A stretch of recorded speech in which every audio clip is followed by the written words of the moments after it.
Shabbat shalom, everyone. Shabbat shalom. Let's try it again.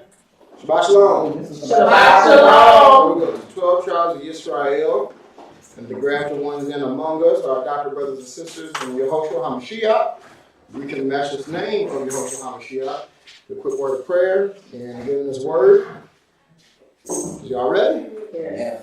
Okay, we got enough warfare today, right? Yeah. Yes. And dear Abba, we thank you for the Shabbat. Yes. We thank you for your word. We thank you for insight, Father. We thank you for healing and restoration and deliverance, Father. We also thank you, Father, for allowing us to see that you still love us and you still use us, Father. We thank you for the gifts that you've given to us, and we pray that we will use them to edify you, Father, and to edify your kingdom. We pray that as we go through this lesson tonight, Father, that it will touch us, that it will show us things that we need to see, and that it will help us to be better and show us also how to apply it in our everyday lives. In your set apart name, we pray and give thanks. It is so. Yes. And we also bind up any witchcraft that tries to come against this message. Yes. Yes. All right. We'll be at Tehillim tonight. Second Tehillim, or Psalm for those in King James land. We're going to read all 12 verses. Psalm 2. Let me see, is everybody there? No. Oh, what you got to say? Not yet. Oh, you got to say it. Don't let pride get in. You know. Psalms 2. Quiet down, children. And it reads, why do the nations rage, and the peoples meditate emptiness? The sovereigns of the earth take their stand, and the rulers take counsel together against Yahweh and against his Mashiach, and say, let us tear apart their bonds, and throw away their ropes from us. He who is sitting in the heavens laughs. Yahweh mocks at them. Then he speaks to them in his wrath, and he troubles them in his rage, saying, but I have set my sovereign on Zion, my set-apart mountain. I am scribe for a law. Yahweh has said to me, you are my son. Today I have brought you forth. Ask of me, and I make the nations your inheritance, and the ends of the earth your possession. Break them with a rod of iron, dash them to pieces like a potter's vessel. And now, be wise, O sovereigns. Be instructed, you rulers of the earth. Serve Yahweh with fear, and rejoice with trembling. Kiss the chosen, lest he be enraged, and you perish in the way.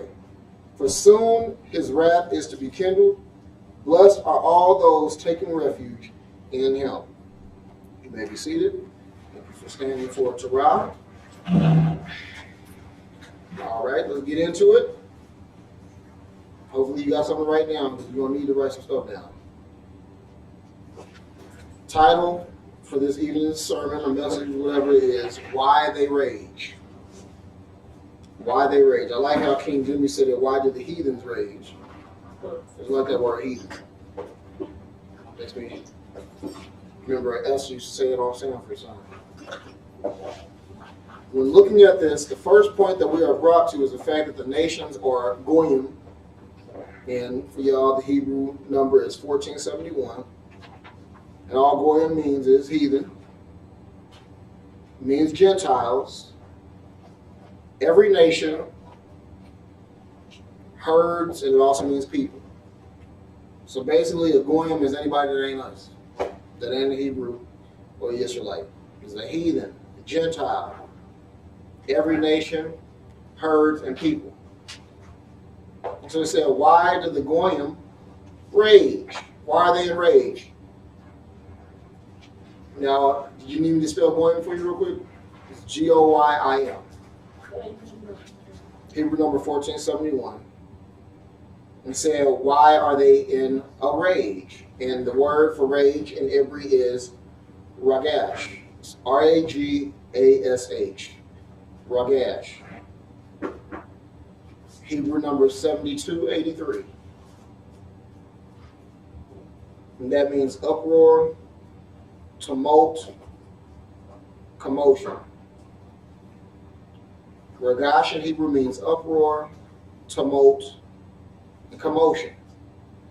And so you look, the question is asked is, why are the heathen in an uproar? King Dawid then asked, and the people meditate, or Dagon is spelled H-A-G-A-H, H-A-G-A-H.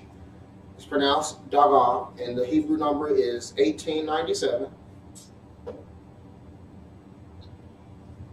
it means meditate, moan, growl, speak, devise, and declare. Again, Dagon is meditate, moan, growl, speak, devise, and declare. Y'all getting a whole bunch of Hebrew words starting right off the bat. Why do they declare emptiness? And I'm going to give you the Hebrew word for emptiness. Reek. Spelled R-I-Y-Q. Reek. 7385. Hebrew number 7385. And that means empty, vain, worthless, no purpose.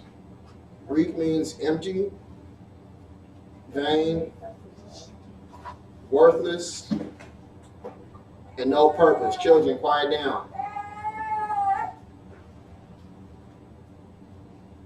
So again, why are the heathen in the uproar? And why do they meditate emptiness?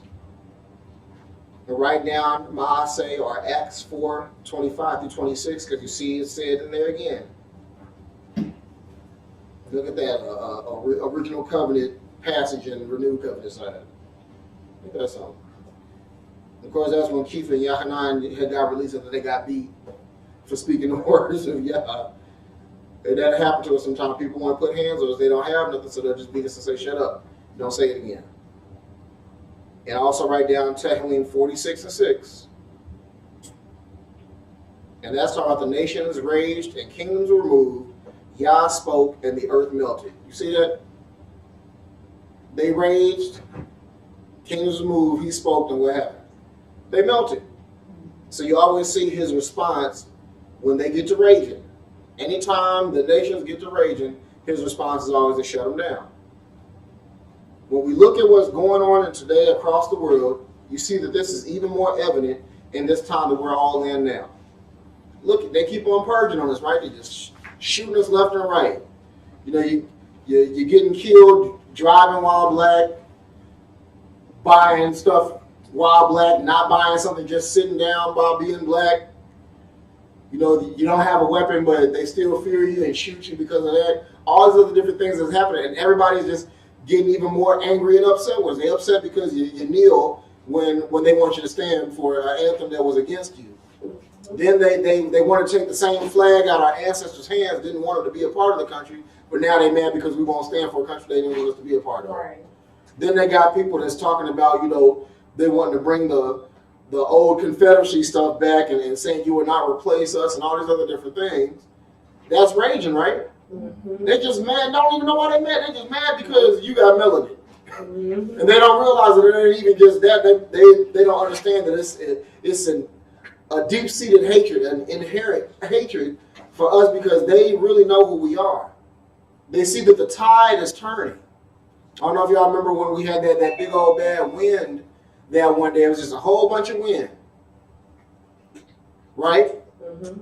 It took out the cable and all those other different things. And then I found out with family that's down south that there was a whole bunch of wind that was blowing there too. Sometimes you look at certain things like, why is this happening at this time? The winds have changed, somebody will say. Yah is doing something.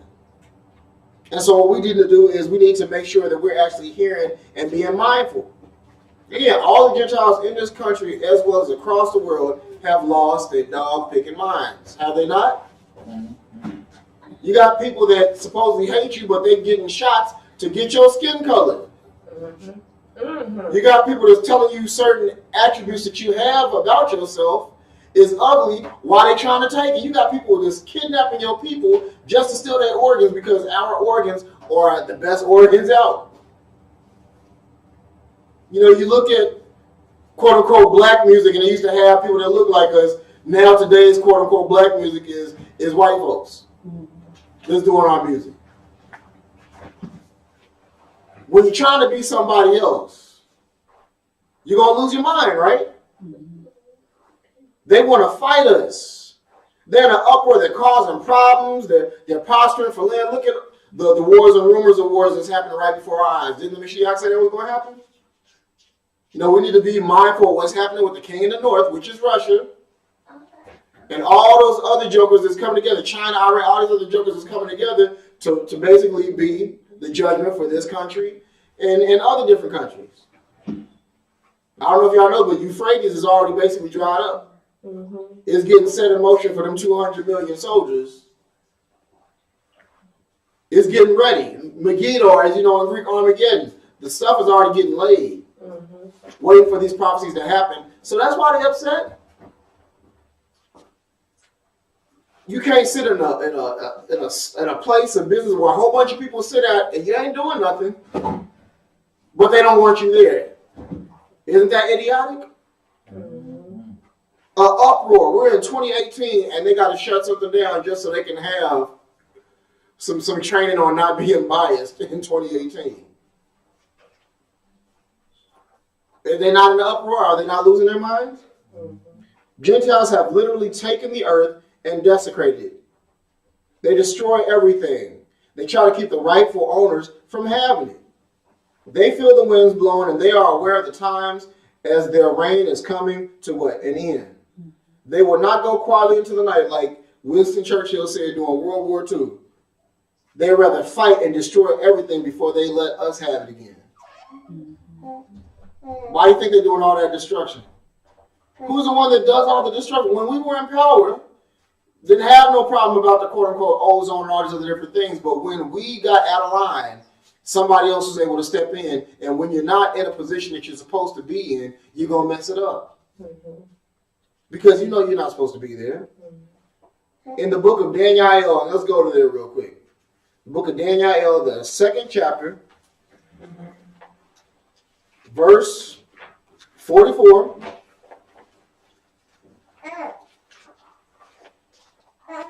Daniel 2, 44.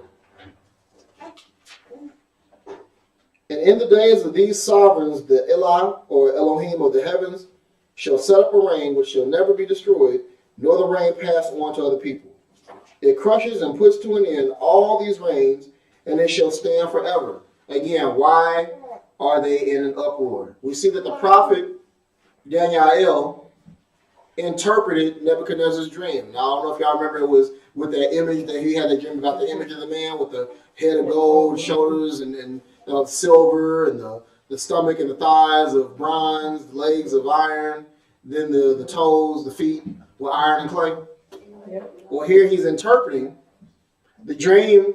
The portion of the dream is dealing with the feet of clay and iron.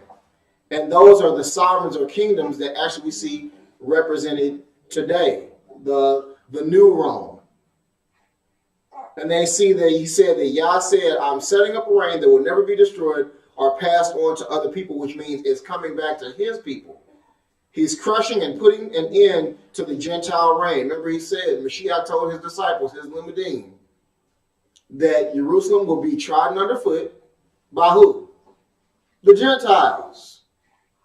Again, who's in our house? We ain't allowed to come back until he brings us back. Mm-hmm. Who's always tromping over there? Gentiles. Who's always doing the PR things and all these presidents, everybody that's got to get their picture taken. They always got to go over there and kiss the ring of the mafia people that's over there really, that's ruling the world. To what? To pay homage to them. Mm-hmm. And yes, do they have a little bit of Shemitic blood? Yes, they have some of Esau's blood in them because they mingle. Scripture also said a bastard is going to be ruling over there, sitting in the place. A bastard is a child that don't have no daddy. Mm-hmm. Why do you think that instead of, we know that you're supposed to do what? You are based on who your father is, right? Right. But what do they say? They base their lineage off of who? Their mother. Which means they don't have a daddy. Which means that the scripture was telling the truth when it said a bastard will be sitting in a seat. Right? Mm-hmm. And I know they don't want to hear it, but that's what it is. If you look at verse 43 in Daniel chapter 2, when he speaks of the iron mixed with common clay and says, they are mixing with the seed of men, but they won't cling to each other as iron and clay don't mix. Did you ever think about who they were?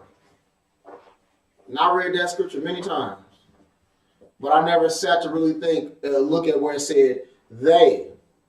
So who is they that the seed of men are going to mix with? Y'all see me? Mm-hmm. The word used for clay in this verse is kasaph. It's spelled Chasaph. Chasaph. Hebrew number is 2635. Kasaph. And that word for clay is only used in the scriptures 9 times. And all 9 times is in Daniel chapter 2, starting at the 33rd verse on down. And that's an Aramaic word. It's not an Hebrew word, it's an Aramaic. But again, Father Abraham was an Aramaean. Samaria came from Sumner, or Shinar, as some people want to say, with dark-skinned people. Because that means blackheads. And that word, kasaph, is actually from an unknown root that's an unknown root that's used 9 times in Scripture. And the action of the word actually denotes uncovering, discovering, or bearing. Remember that. It denotes uncovering, discovering, or bearing. And it comes from a root corresponding to another unknown item, which is haspas. Chaspas. Chaspas. Strong's number is 2636. And what that means is thing, scale-like, flake-like thing. To peel, and it also means round thing. Again, it means thing, scale-like, I remember that, scale-like, flake-like, a flake-like thing, to peel and round thing. And that's only used once in the scripture. And guess where it's at? Shemot, or Exodus chapter 16, verse 14. Remember when he gave the manna when they was out there in that wilderness? And you know how we get when we don't know something. Matter of fact, let's go there real quick, because I don't want you to think I'm saying it. You know, y'all might think that I'm lying to you. No, not you, no. You know, there's a whole bunch of lying mores out there. And it reads, and the layer of dew went up, and see, on the surface of the wilderness was a small round substance as fine as frost on the ground. Now verse 15, and the children of Israel saw, and they said to each other, what is it? That's what they called it. They looked at it and they said, what is this? It was unknown, right? They didn't know what it was. And what was that definition that I gave you? It's an unknown root, an unknown word. They don't know. So basically when they looked at it, they said, what is this? And so the men of the earth that mixed or mingled or Arab or Arab, that's what mixed and mingled. That's why when you look at the people that ain't pure, they mixed and mingled with a whole bunch of stuff. Then what? What did man lay with? Something unknown. Who do we know likes to come and mess with man and intermingle with man or around with man? Who was we fighting with tonight? So when you think about it, the they that it was talking about was the fallen. Demonic presences. Spiritual things that are what? Unknown. Remember, scale-like is what that unknown root that I gave y'all, scale-like? What has scales that you know of? Yep. Serpents. Reptiles. And even though those people that want to tell you it's conspiracy theorists, that means that this reptilian thing that they're talking about, it might actually have some truth in it. Because snakes or reptiles do what? They can curl up into a circle. They're scale-like or flake-like. What do they do when they're peeling their skin off? Their skin becomes what? Flaky. Means that they can't hold that. At some point, they got to stop holding that shape and change their shape. I don't know if y'all have ever seen it, but I've actually seen them. They've been newscasted, they've been all these other different things where you can see it in their eyes and you can see that their face starts kind of contorting and changing. You might know them as shapeshifters. Or some people like to call them the Greys, and we ain't going to go into all that other stuff. But there's things, there are beings that's living on this earth, walking around among you, and you don't realize they're not human. And you don't know it. Now just think about that for a moment. How you feel about that? There's something that could be walking around talking to you, and it's not a human. We know that angels come unawares. But the bastards be around too. Mm-hmm. But they always want to make you think that, oh, you're crazy. So again, I ask, who was it that man mingled with? And why is it that they can't stay together? Just like I told you, them shapeshifters and stuff like that, at some point they start losing their shape and you can start seeing the real them start to come, because you can't stay like that when it's basically like water and oil, right?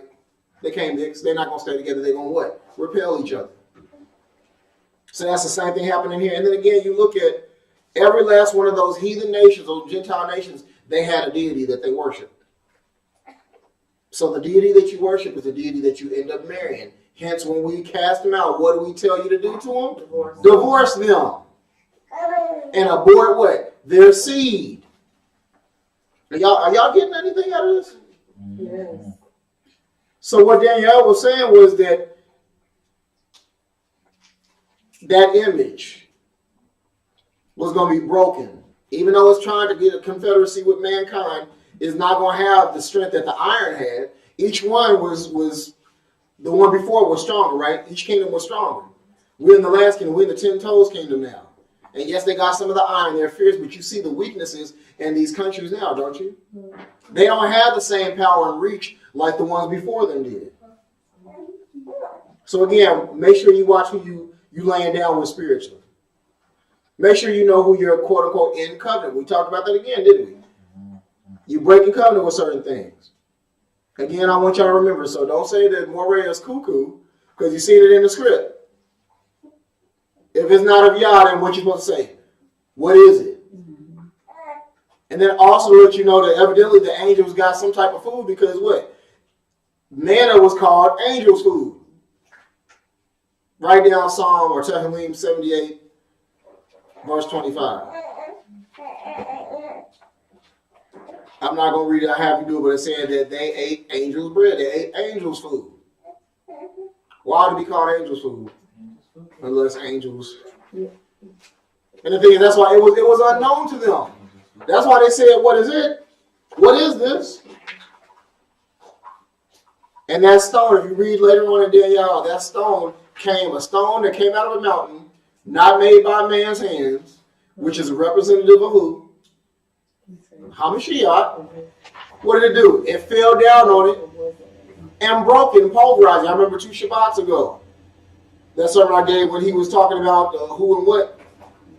And remember us talking about that rock is going to come and anybody that falls in the rock, they will be broken, which means that we will be humbled, but they will be saved. And the ones that the rock falls on, they're going to be busted, shattered. This rock came and shattered those kingdoms. When we look again and say, why do they rage? Why are they in an uproar? Why do they meditate on emptiness and worthless things? And what is he going to do to them? He's going to crush them. He's going to start his reign, and his reign is going to last forever. So baby, you can't get away from him. What I always say, you can run, but what? You can't hide. And then if you look in chapter 7 of Daniel, verses 13 through 28, again, we're looking at another depiction dealing with the 4 beasts. Now, do y'all remember what the number 4 is a representation of? Remember that 4 signifies creation. On the 4th day, what did Yah do? He made the sun, moon, and the stars. And the purpose of the sun, moon, and the stars is what? To give off light, to divide night from day. Think about that. To give off light and to divide or separate the night or the light from the darkness. And basically what that was to let us know what time it was. And then the 4th commandment out of the 10 commandments or 10 wedding vows is what? Remember Shabbat to keep it Kodesh, to keep it holy, which that also lets us know that is a holy time period. So again, 4 signifies creation and letting you know what time it is. And we see that the interpretation of the 4 beasts, again, that was letting us know what time, each time we talk about the different 4 beasts, is giving you a time period of what was going to be happening at that time. We're in the time of the 4th beast right now. So we need to be looking at the correlation of what he's saying to us. So we need to start really getting ourselves ready, be fasting, praying, living right, doing what he told us to do so we can be able to be in Goshen and we can be sitting back and looking at the 10 plagues and everything happen to everybody around us. So think about 4 and look at what he said with that prophecy. And we see the correlation of that prophecy has been going on since 70 AD. Because again, what happened in 70 AD? Jerusalem fell, and then all of Yehuda had to leave there. And Benjamin and Louis that was with us fled. And we haven't been able to get back home since. Some of our brothers and sisters that found a way to get into Demona, they still ain't fully home yet. They're on the outskirts. And what they call Jerusalem, that ain't really the true Jerusalem. Jerusalem is actually where the temple on where King David's Mount, all this stuff is actually in Tel Aviv. But they want to tell you that is where they're saying that it is now around Tel Aviv and all that other stuff, but Tel Aviv, because that's the place that's desolate. Scripture said that place is going to be desolate. So y'all actually do some study and look up on that. But I don't want to get into all that tonight. I want to hurry to give y'all this so we can let it go. But you look at what's been happening in the year so since 70 AD. I want to say the saints or Kaddish, Hebrew number 6922, which is also an Aramaic word. That's what's talking about saints. It denotes set apartness or holy ones. Who's a holy one? They want to tell you that the church is the saints. Church ain't the saints because there's no such thing as church. Church is a place where pagans and heathens go to worship. That's why when you look up Cirque, C-I-R-C-E, or Kirk, K-I-R-K-E, then you realize, and then also you see that with those that follow under the quote-unquote church, that's why they're all like inebriated, because if you look at Greek mythology, Circe, or Kirk, however you want to say her name, she was a goddess that did pharmakia. Because when you look at the Iliad with Ulysses' men, she had them drinking a potion and turn all them into pigs. So sorcery was used to turn them into swine. And when you look at what's considered the church today, don't you see that going on? They're inebriated with poison, with pharmakios, which is drug sorcery. That's why a lot of people ain't getting well with certain drugs, because all it is sorcery. And so again, when you look at the church, what's considered the church, don't they look like they've been poisoned? Don't they look like witchcraft has been put on them? And that's why they mess with unclean things, i.e. being turned into swine. Y'all with me? And so they're not going to be the saints. The saints is Israel, the people of Israel. We have always been the saints. And anybody that is with Israel, that's why it's called the congregation or the assembly, not the church.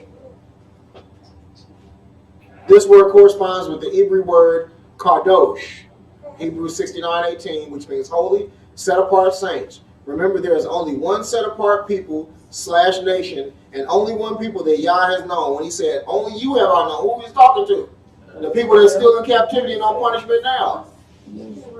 Because we were the ones that were supposed to go and tell everybody else about have a relationship with him and who he is. Right. So how do you feel? It's like, I don't know you. I don't know nobody else but you. That's basically your spouse is saying, you say, well, go mess with them. No. You I've known. Now remember, I'm going to put somebody in the bus real quick. Somebody was trying to push me off on somebody else. And I said, no, I don't deal with the other person. You are the only one I know. I don't know the other person. I don't care about the other person. You the one I know. You the one I'm dealing with. You the one I want. And so you get mad at the one that you want. You don't get mad at the people that you don't care nothing about, do you? The one that you want is the one that hurts you, right? Yeah. Because you're like, I want you and I'm doing everything I can to show you. Again, we didn't trust him. Our ancestors didn't trust him. And when they didn't trust him, what did they do? They dipped out and started messing with other things. And we can't get upset with our ancestors and just point the finger at them, because what do? I've done it. We all do it today. But this is for us to realize that, hey, he's coming back and we need to start getting right with him again. You are chosen.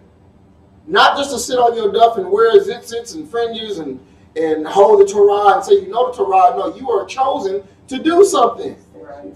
I have called you. Only you have I known what? To go to all nations and let them know who I am.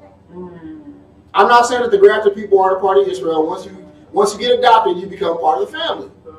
But the thing is, you wasn't getting wore out like we are. When it says they were wearing out the saints in chapter 7, verse 25 of Daniel, it said that they were wearing out the saints. They wore out the saints. And it was talking about figuratively and literally. They wore us out by how they oppressed us, how they killed us. Then they wear us out by actually when they steal us and take our organs, the black market organ. They wear us out by when they start putting on blackface, they start doing all these different things. They start assimilating and trying to take our culture and who we are, all while they're trying to get rid of us. That is wearing us out.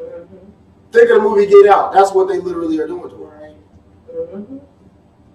So when he said they wore out the saints, who are the other people that's getting wore out? Whose image do you see all across this world? I've been to places where there was hardly any of us there, but I see our representation there. How is that possible? I ain't seen it with no. Yeah, people like Chinese movies and kung fu stuff like that, but everybody ain't sit up there kung fu fighting and kicking. Everybody ain't wearing Bruce Lee outfits. The Spanish people, everybody ain't walking around talking about tacos and burritos and doing salsa. Nope. And with the white folks, everybody ain't trying to do. They wear the khakis and corduroys and some of that stuff sometimes, but everybody ain't trying to get quote unquote their flavor. Because they're not, none of these people are the salt of the earth. Who's the salt of the earth?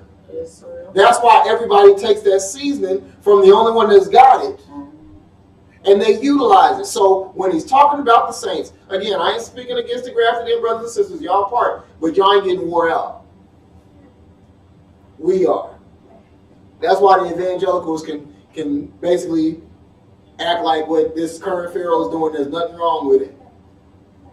You haven't heard their voice yet about anything that's happening to us, have you? None of these pastors has got a whole bunch of our people in their congregations and speaking against any of this stuff. But what they are saying is if you sow a seed, they're saying that. Right. But they ain't speaking against what's happening to Yah's saints. These rulers come together against Yah and Yehoshua, saying that they will tear or pull away from their bonds. And the word for bonds, the Hebrew word for bonds is Moser. It's spelled M-O-S-E-R. Moser. The Hebrew number is 4147. 4147, and what Moser means is instruction, bands, bond, and bond means what binds and restricts. And they're saying they're going to throw away Yah and Yehoshua's rope.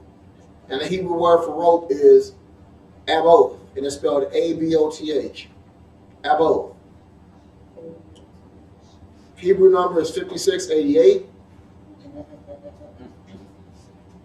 5688, and what aboth means is chain, band, branch, be quiet children, cord. Again, aboth means chain, band, branch, and cord. The two letters that make up aboth, and there's more letters than those two, but two letters that we're talking about in this right now is the Ga and the Bet. And when you add the Ga and the Bet together, that means darkness within.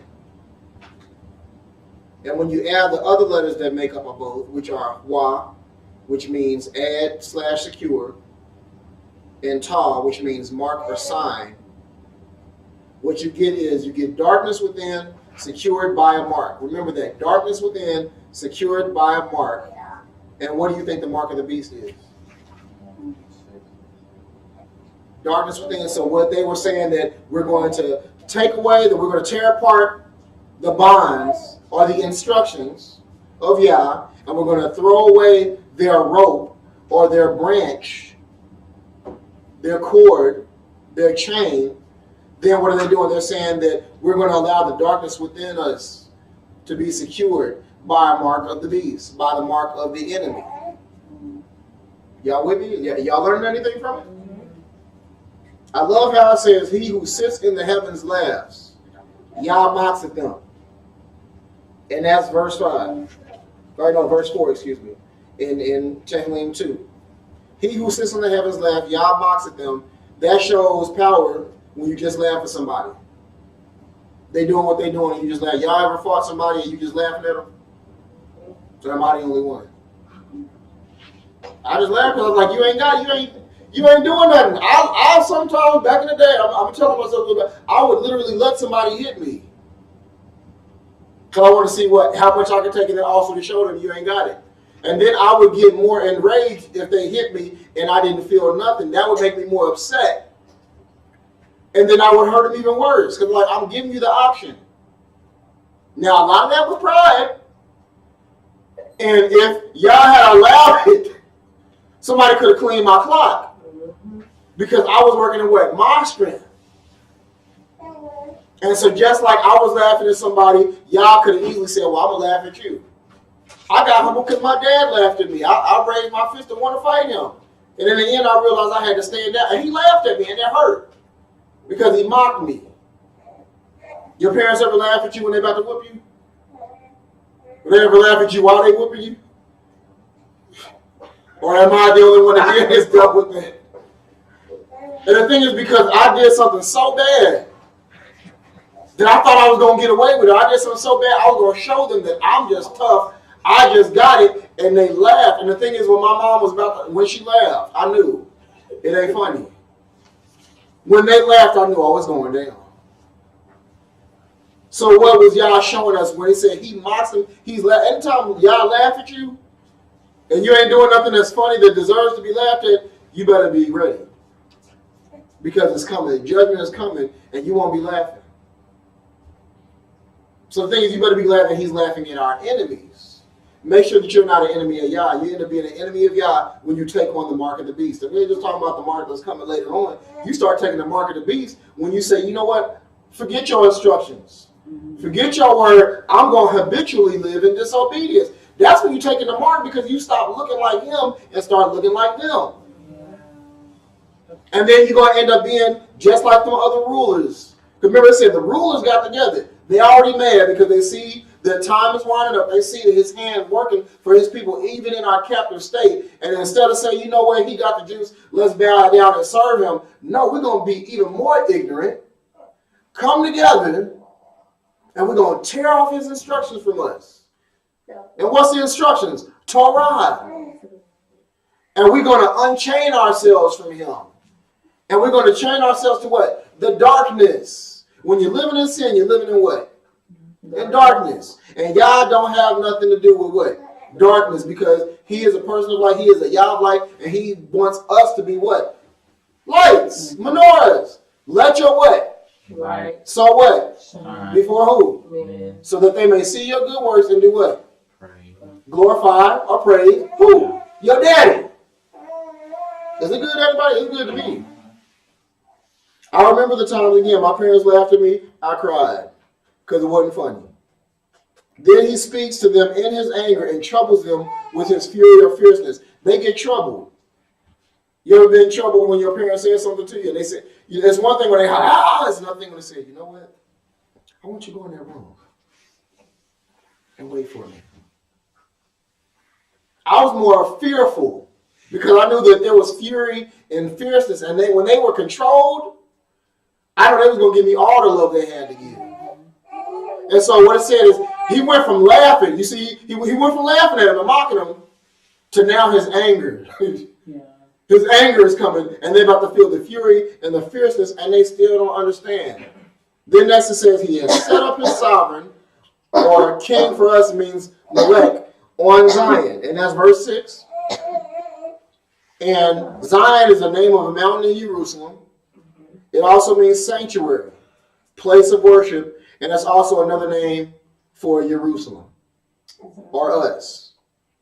In this context, Yehoshua is set on his set-apart throne / mountain, and you look at King David took that stronghold of Zion because it was owned by the Jebusites. And when he became king and he started doing his campaign, he took that stronghold. And they used to laugh and say, the blind and the deaf would be able to keep, or the blind and the lame would be able to keep King David from coming in there and taking Jerusalem. But what did he do? He took it anyways. And so that became known as the city of King David. So it's only natural that Yehoshua HaMashiach, who is known as the quote-unquote son of David, right, or son of David, is going to sit his throne upon the same place that King David set his throne on, which is the mountain, not a plain or a valley, the mountain. That's why everybody's going to have to look up, because we're going to be on that mountain, that hill. Jerusalem, the precious, beautiful city. It's beautiful to me. I don't know about y'all, but that's where his seat or his throne is going to be. And write down 2 Samuel chapter 5, verse 7 through 9 to see what King David did when he took that from the Jebusites.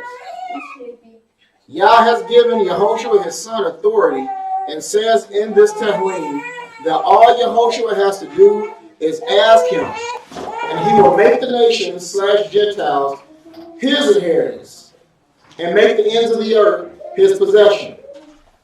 He has given all power to break them with a rod or Shabbat, and the word spelled for Shabbat is Shebet. The Hebrew word Shabbat, Shebet. Hebrew number is 7626. 7626, and what that means is correction, scepter, staff, spear, tribe. Just think about that. I already have tribe as part of that definition. And with tribe, we put a branch of family tree. Also, the word pen, measuring stick of iron, like a potter's utensil. I'm going to read it again. It means correction, scepter, staff, spear, tribe. And you also put branch of a family tree for tribe, pen, measuring stick of iron, like a potter's utensil.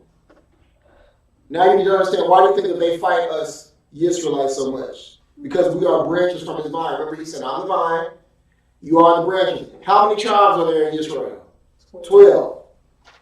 And they are branched out from what? A family tree of Father Israel. So that's why, again, they rage and they're upset and they meditate on worthless things because they're trying to keep us from having what belongs to us.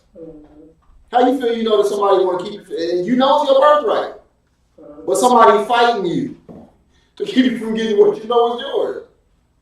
And there's one thing when you don't know, but what's another thing when you know it's yours? You know, I don't have it right now because I messed up, but what you got is mine. And I'm going to get what's mine. Even if on my dying bed, my deathbed, I don't obtain it, my kids going to take it because I'm going to speak it into them that belongs to you. And he's going to give it to you.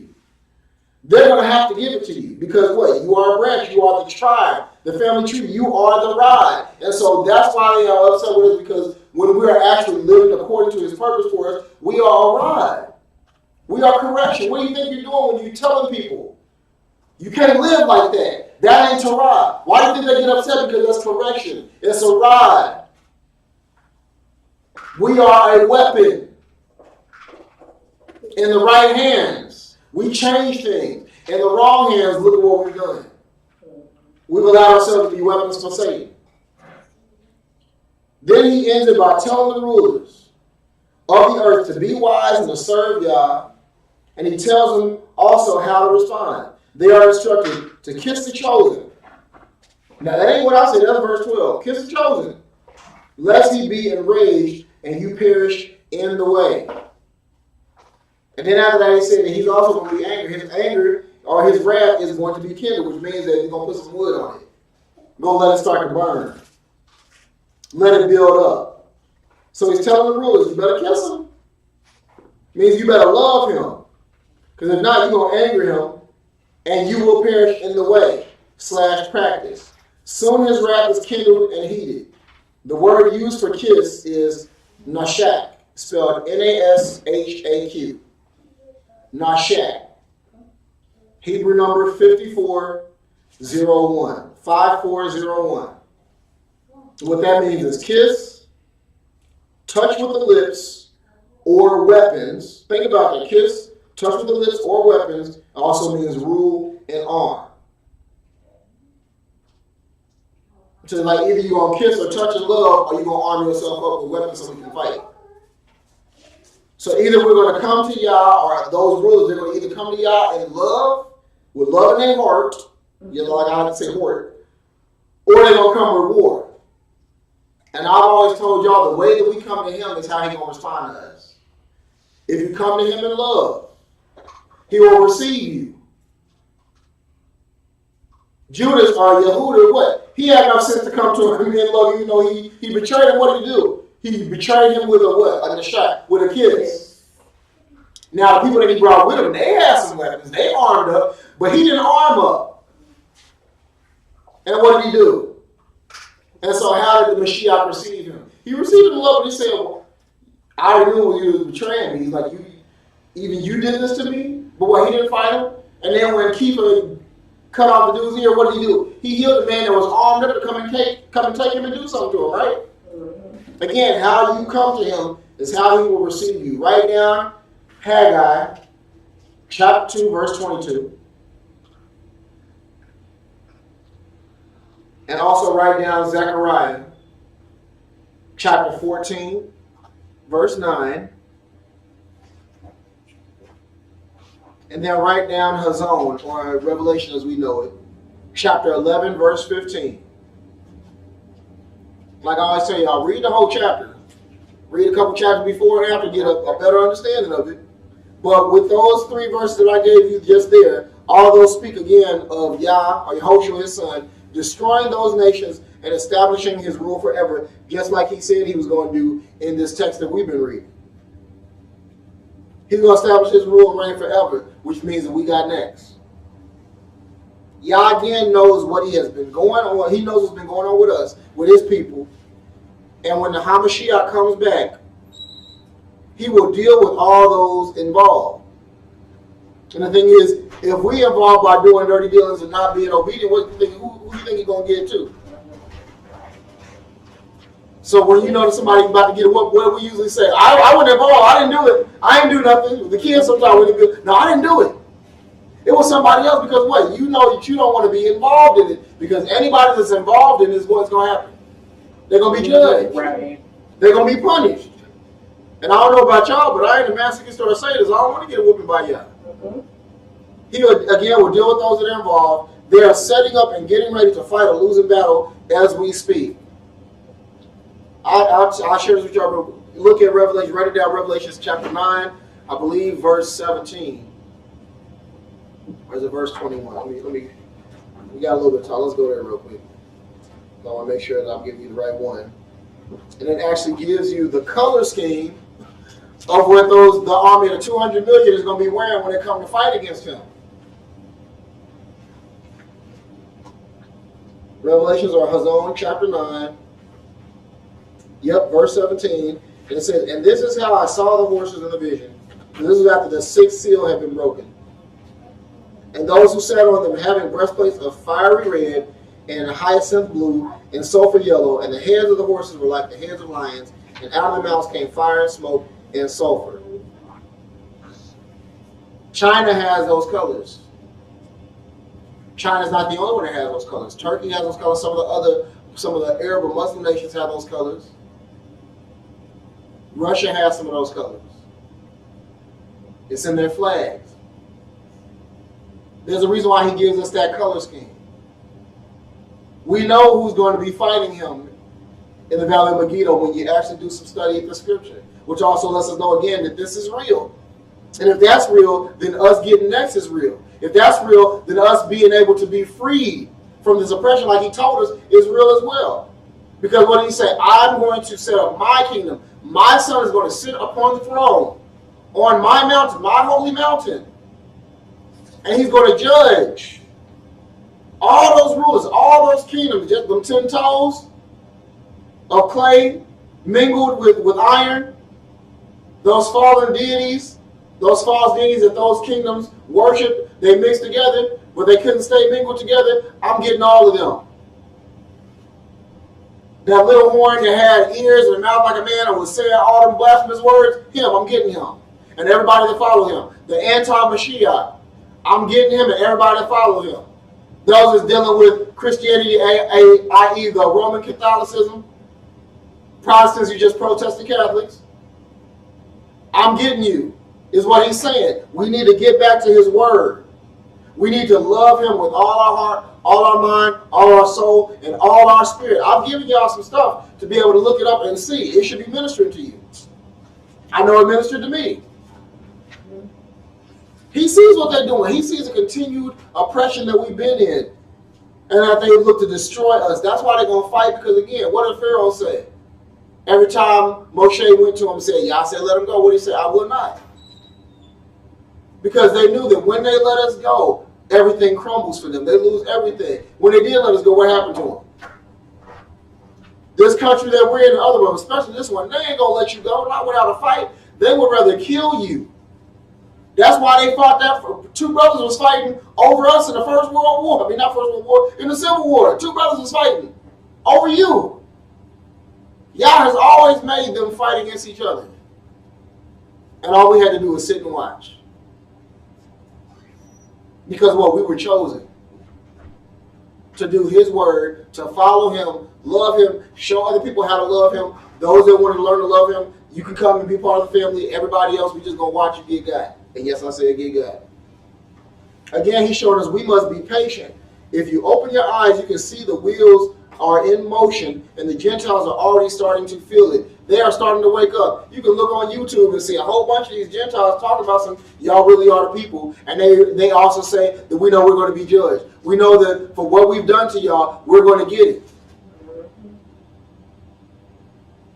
Then there's some of them that's praying that y'all will be done and that he will judge their brothers and sisters that have done stuff to us, and they are grafted in.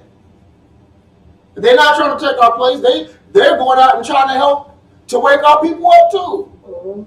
Because, you know, some of us, we're not going to listen to each other. We'll listen to somebody that don't look like us. They know it. These governments know it. They know more about this word than you do. They've studied this word. That's why they do everything they can to try to keep this stuff from happening. But all y'all is doing is laughing at them. Go ahead and build your space stations and all that other stuff. Remember in 2019, next year they said they're going to have like a space army with laser beams. They know that there's something's coming. That's why these jokers call it Nubaru and all these other different things. Instead of just being real and saying, we know he's coming back because he said he's coming back. All the things that he said is going to happen is already happening. We're just trying to fight it because Satan has made us believe that we got a fighting chance to win. They know. They won't tell you. Again, y'all, now that y'all know what church really is, that's why they're doing what they're doing up there. They're just praise breaking and dancing and all these other different things, having all these conferences and stuff like that. And they ain't talking about prophecy. They're not opening their eyes to seeing. Submit your ways to Yah. Follow Yah because he's going to judge you. We got to give an account for everything we said, thought, and did in this body. You don't want to be like those rulers and then have him laugh at you, do you?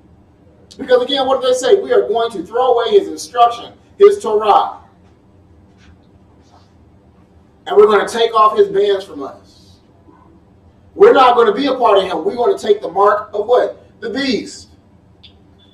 And I like how he ends it. Blessed are those taking refuge. And we almost done, y'all. We're about to be done. About 5 minutes. Blessed are those taking refuge / putting what? Trust. Say it again. Trust. Blessed, instead of saying putting refuge, blessed are those that trust in him. Verse 12. Y'all see it at the end of our Tehillim, Psalm 2. The last sentence. Blessed are those taking refuge in him. Blessed are those that trust in him. And then when you look at Jeremiah chapter 17, verse 5, it says, a man is cursed when he trusts in man and makes flesh his arm, turning his heart from Yah. A man is cursed when he trusts in mankind and uses the flesh as his arm, which what turns him away from Yah. But now let's look at what verse 7 says in that. But blessed is he who trusts in Yah. And not only they trust in Yah, but whose trust is Yah. Organized religion, we used to sing that song, I will trust him. No more than said the Lord.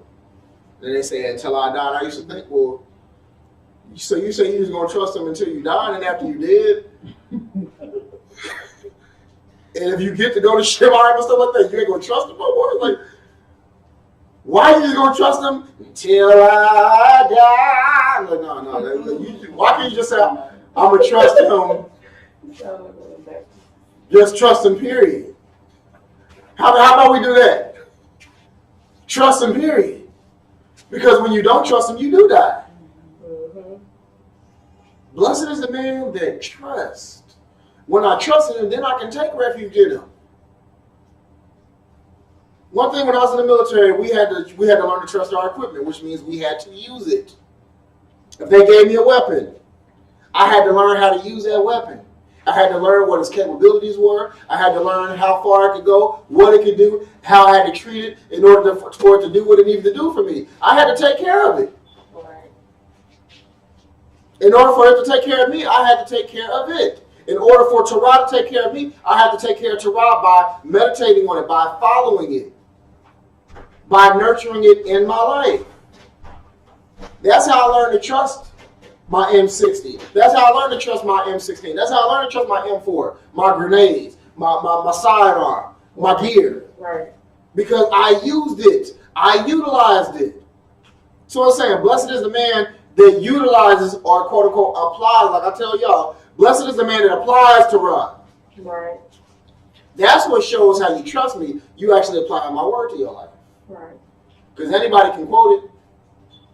That dirty bastard on the stage, he quoted it. He quoted the word to the word. He misquoted it, but he still quoted it. And how should we feel? Those of us that say we are his people, his chosen. Yeah, you want to be chosen, but you don't want to do what chosen people supposed to do. Right. Right. The devil knows more about what his words say than you do. All these false religions know more about what his words say than you do. But you is chosen. Oh, I'm chosen. Blessed and highly favored. Ain't that what they say? Yes. Blessed and highly favored. Don't know what favor is. Yep. In closing, the nations, the heathen, I love saying that word, heathen. They are in an uproar because they are cursed. Even though we had a curse on us, remember we also got a blessing too. And they see that the blessing is on us. They know that the blessing is on us, and they know that it's going to come back around to us. It's rightful people. It's rightful. We're going to be in our rightful place. As the rightful owners, we're going to reign with our Hamashiach. So again, that's why they rage. That's why them jokers are part of the Tiki Torch gang. Because they see it happening. How would you feel if everything you tried to do? Just think how the demons feel. Especially when we fight for y'all. How the demons feel. They're like, I thought I had them. And then every time I think I had them, they get away. But just like the Coach Green, rest in peace. When he was a coach for, I think it was Arizona Cardinals, when they went against the Bears that year, that the Bears finally got to the Super Bowl. And he said, they were who we thought they were. And we let them off the hook. And that was funny. That made me laugh. But when I think about it, that's what the demons say every time they finally you get delivered from them. They said they were who I knew they were, who I thought they were, and I let them off the hook. That's why they want to get prophets and all the other people that actually are awakened. They want to get you to go down and degrade yourself so they can kill you, because they say if we can get a hold of them. That's what the people in witchcraft. I told y'all when they had that little thing when the witches came together.